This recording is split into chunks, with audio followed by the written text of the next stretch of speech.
Je t'aime. Je t'aime. Aleka ma wa gblonya si ai de kapisi amaga konko. Aime. Je t'aime. Je t'aime. Amaka. Araba jeje ponu si on la gomere. Papa, matin c'est gomo. Matin c'est nous signer le jojo le de tubisi adia gomo. Amaka ntu de kwakios baby. Nuka onye si gome ma se si me orika la fisi ala nu point le nu han le mpona roku. Asento han kpavo. Eye me ya se me versa lele o. Maunye, nyatepe a. Aw. Ire onya fufla gloroji. Asui. Oh. Lolo si amalenya ugolo. Malenya ugolo. Amore, la jo vivina. Aboleke body, oh, she no go school, oh, my local baby, I like how she be, left hand for me.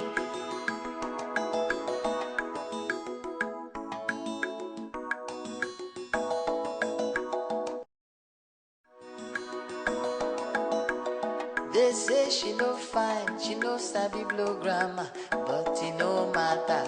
Other girls them day, but make them find their way. My baby sweeter, make them just stay talk. Oh, now them get their mouth. Oh, I no go change my mind. Now she be my choice. Oh my ceremony, leave her for me.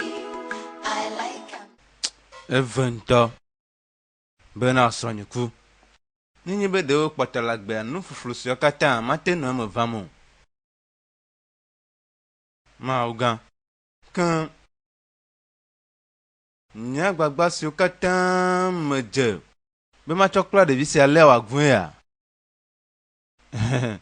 Oh gere mama gajro ma ga ba hona ma va me gbere ma va mo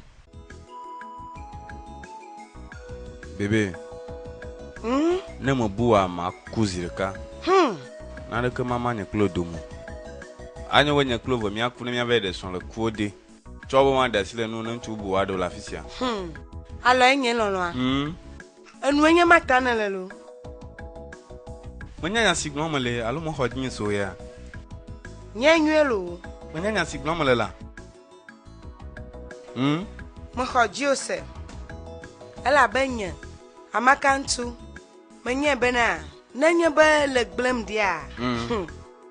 Ma ti kwa ijon le jomo. Allo.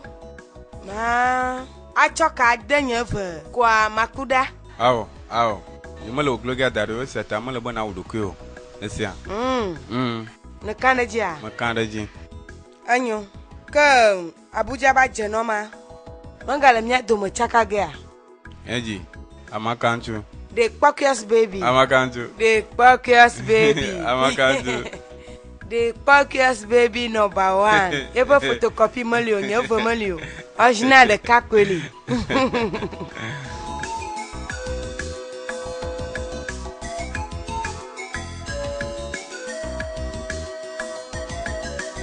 They say she no fine, she no sabi blow grammar, but it no matter. Other girls them day, but make them find their way. My baby sweeter, make them just stay talk. Oh, now them get their mouth. Oh, I no go change my mind. Now she be my choice. Oh my ceremony, leave her for me. ndona wa magan Aloy. Nuka tene le jijimbe ya doji kuna. yemo se goma Bebe magan nuka tene le nyajire nunya. yemo se onya goma magan Masegomo. Masegome a. Enyo gblena. Aso nuka tene le jijimbe ya da si de tugbivinya nu wavoa. Oh papa, me de que me force no via la visiolo. Me le alo halem. Ya. Nyonu. Amakele nu puno ya. Papa da si yaman lo. Me de que matemba manye kla alo edomo. Ya. Aloy. Alo nuka ko yo na we. Hafi ma mia nyen kuvesia o. Atrofuwa. Gbogbo nyi be na buzi la fisia. Oh, de kwa ko la fisia. Enyu mo no. Note pon. Nuka te ma note. Nuka te ma note ma ba. Note pon me. Ba Bofu ya kamu. Nwo do no. O hanu be ya no. Mais là, tu m'as noté. Vous vi. Aloysius, macho fion bena, enyo yona ben nanji.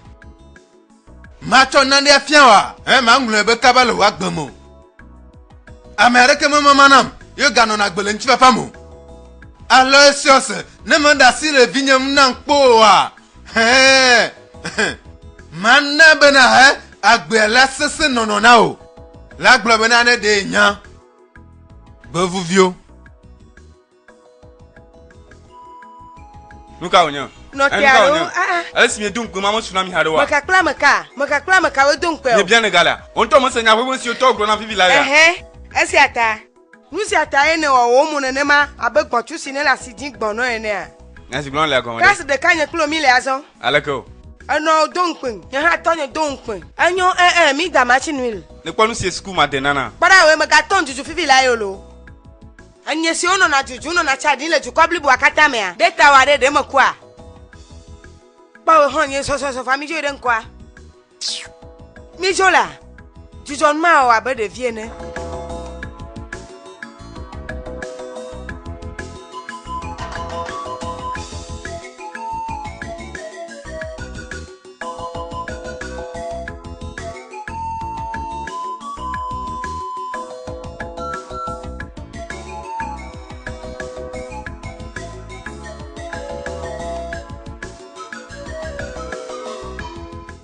Obana je to enenya bena onu da jinya aka nya makuna wo la bana nto nya no sie ne chona nam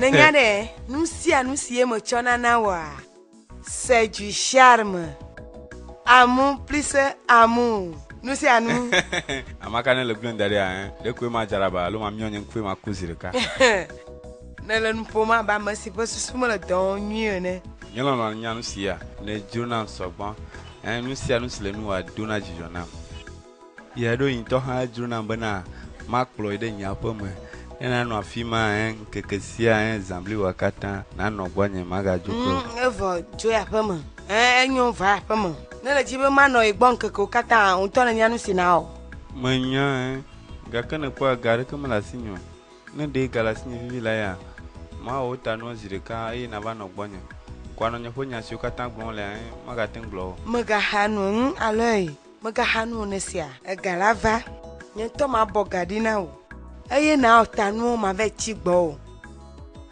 gbesi agbegbe ndi kanye ndo fie zam esiayi kasia gamo mi anoju esiayi ma fion alesi odona yo gbegbe nyi to a enyo ba mi jo. Other girls them day, but make them find their way. My baby sweeter, make them just stay talk. Oh, now them get their mouth. Oh, I no go change my mind. Now she be my choice. Oh my city mo, leave am for me. I like am like a daddy. My local baby, she sweet to me like a daddy. Her bow like a body. Oh, she no go school. My local baby, I like how she be. Blenam, nuka ene jiwa ma danayo. No ne fion alesi o dana gboma, Jangoli, Rio Gra. Nuka jim ne lebo ma danayo. Mo jibe ma du asingo kwi. Oh, gaka nyi alesi o danayo de. Nye to manya be manya alesi o danayo. Gaka manya alesi o danayo. Na du nkwesi e me dano incholo mi ape ame. Kemia ga ire mi ape ame na nyi to ma de na o. Na mi adu ide jwe. Gaka enyo. Maunye. Nuka ogade tugusi abala pesi ame. Nyemu glone bone volo. Nuka ole la fisia. Nyemu glone bone volo, nyemu nya no si ogo vala fisio. Nya we jema. Oh bebe. Aleka na fona no. Nuka. Makanya bebe wa. Makanya bebe wa ha. Amaka nyemu nya si ogun lo maga. Ne kwanu sie ne wa. Oh ma vala. Ne kwanu si no fifi la ya. Gbo ma vala nyedi. Aloi. Amaka note la Maga kwa tugi magbo mo le ruku manyu mo gbe na bana da silim nyamafo ya nto nya mo si choru kule ti le nunya hey alo mele okla paro koji da silim nyalo bebe ta flache ye nya mo si choru kule ti le nunya kaka mo gbe na banya mo le jiji mo le choru kule ti le muwa wa chuchu no abeja ida nyigbe mo le nyentete o me mo le nyentete o kaka potole ji la bana no nyi no aji den fu na ese no na ngbedu ne alene dibenya sokata glole na ma hwaji se a bena e mo de tupi ma wa ka tra po mo fifi lai ne na nya no atoko yi na nya no atoko la pe mo nsi jinele ma bam nsi akojinele a fifi lai sireka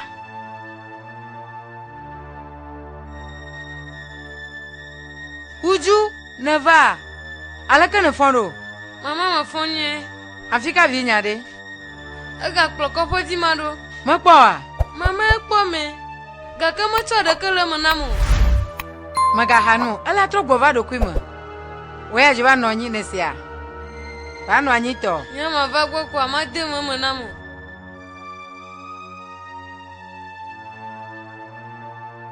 enyo mo bona manye maba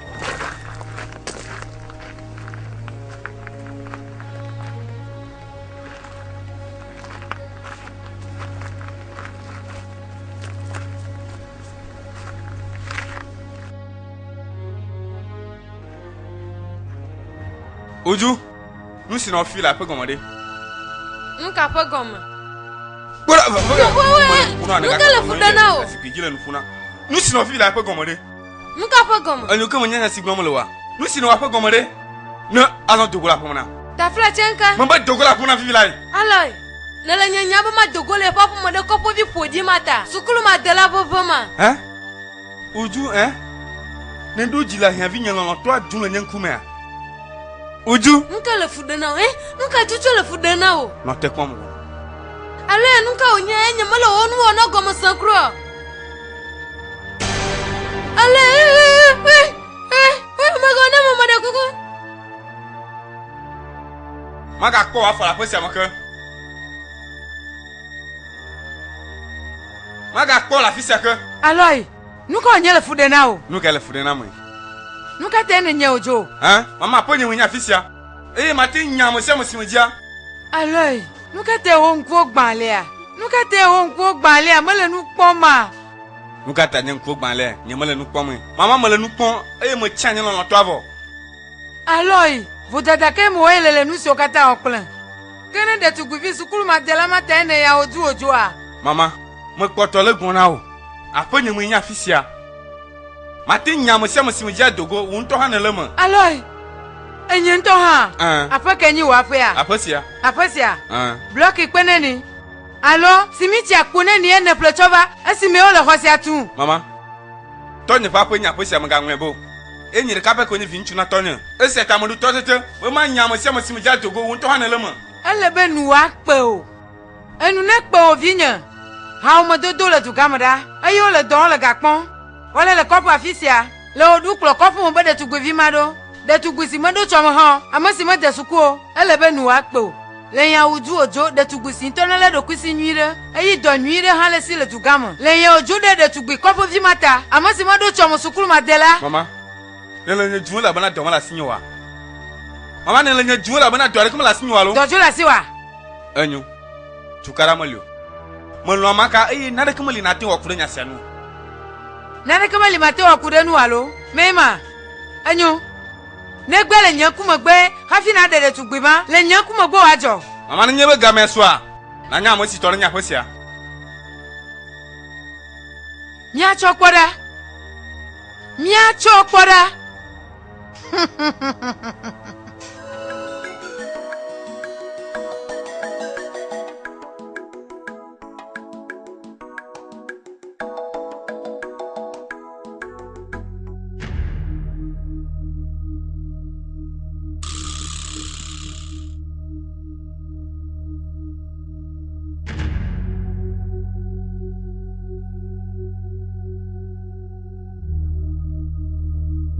Olonye nuka onya ha nele sesia diva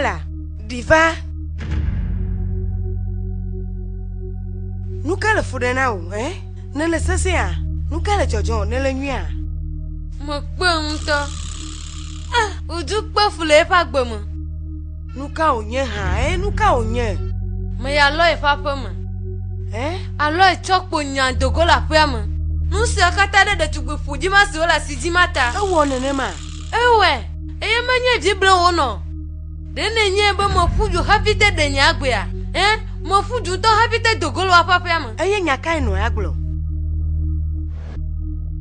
Nenya eya mo na chimo. Nya sie ne gblo na ncha e to do de tinye. Lolo se menye gbalo yo lo, menye gbalo yo.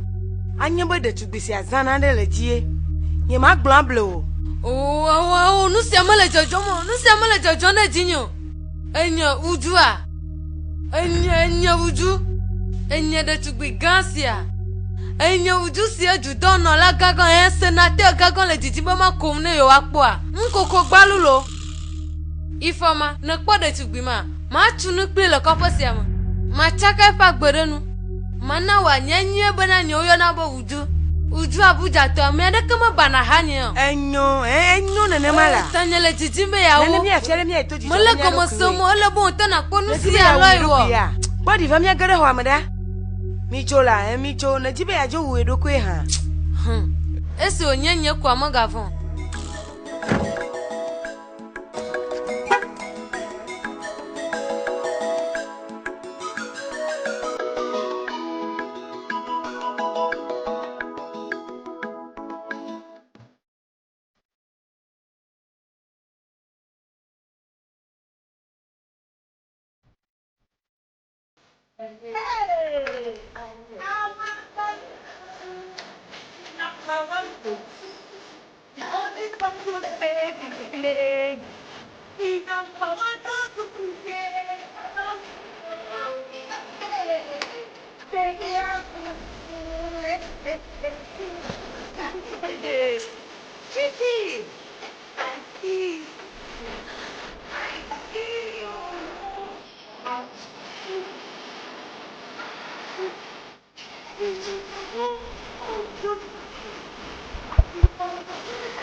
Monjibo mazansi ano hapsi aloi.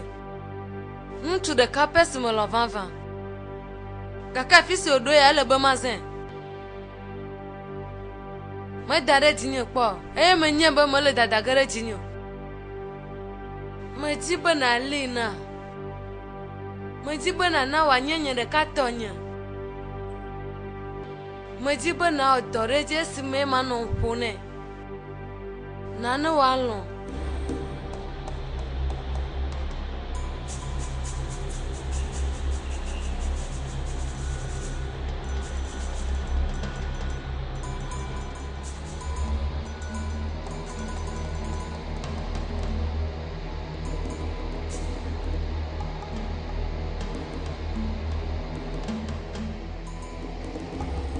Unoga de tugbisi agble donyema ajibi agble nya de ka kwevi akogwa domonam ta flache nusi na wate chokpere nunya ola doji jona wena Oshinaga pude Ozil mini John Igirigin Apono Macho achi bubun kuma mo feno na cho apomo Bantwa Anya lon do mo gbegble pochi Apo do da sia Yenye be wa gblan lon pe bu de sia de Si le don le vieux a dit Volia Yenye tororo pochi Ayala na be vieux wa do to Aye wa wona de Nyasia nyasi la glone a dit Ne le glone bona ne de a Ne wa da si benwa La wa de ji mogbe makoto e Hey Akpeno kaka igirigi Le na nye kuho pondoro nam Akpena o Hey Aye mo gangle bo Ne chia o dona wa Ele bona trova hundiamo la fisia Ne na va wa pedada Maka hiambe na glode Ma va wa peda vosa kwe Ma va Hia Chi sio choge mo na we bia Gbogbo bona dilen mo ne wa do bia E sia ma no me a Ne nye benu kerejia O maga te wa pedo Ala dui kwe Menye no e menye nu si odu na nye danene ndi ndo blaza fondudu matengbe dudu Ntanta maranya. Si o sene kapude. Igirigi.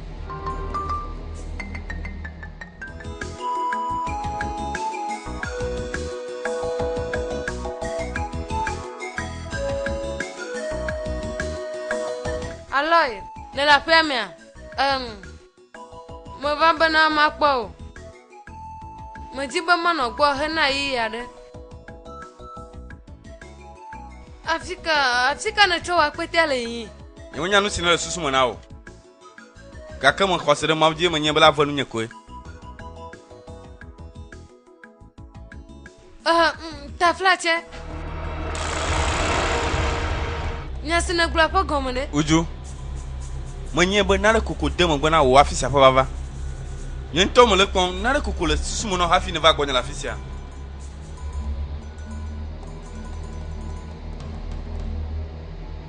Kaka mo va ba ma po la e mo no gbo viere la. Mo ko bana mo la fiere yima.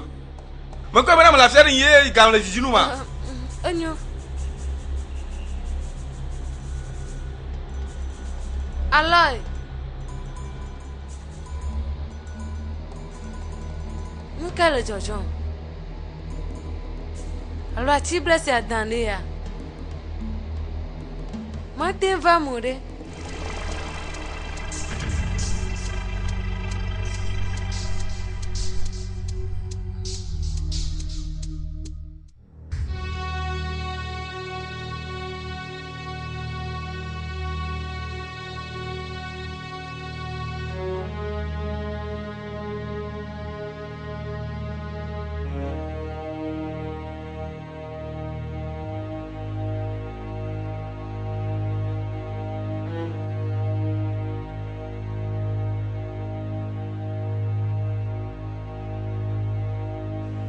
Kwara ojuwe note.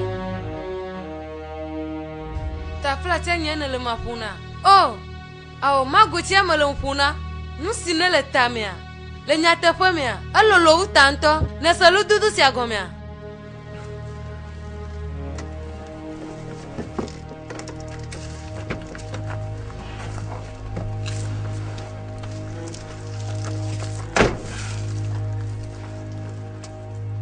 Nama glonya sianao.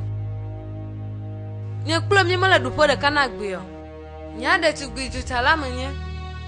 Eseta ne nye be kopo nulu selo mu jegle dunawa. Jagbagba na veji o ha mo dudu fuji ma ona na ve no lusi aduna.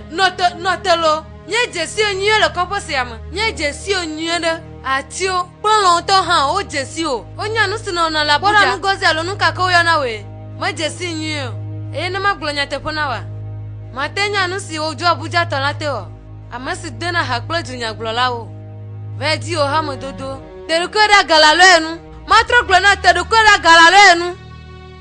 Anyu no bona trade senate o mo si gledo mo keke agwa. Uvudu okoria. Matama uno nenye be maka galo le kopo si amekea. Nelo are la tra ilo nu omumu. He.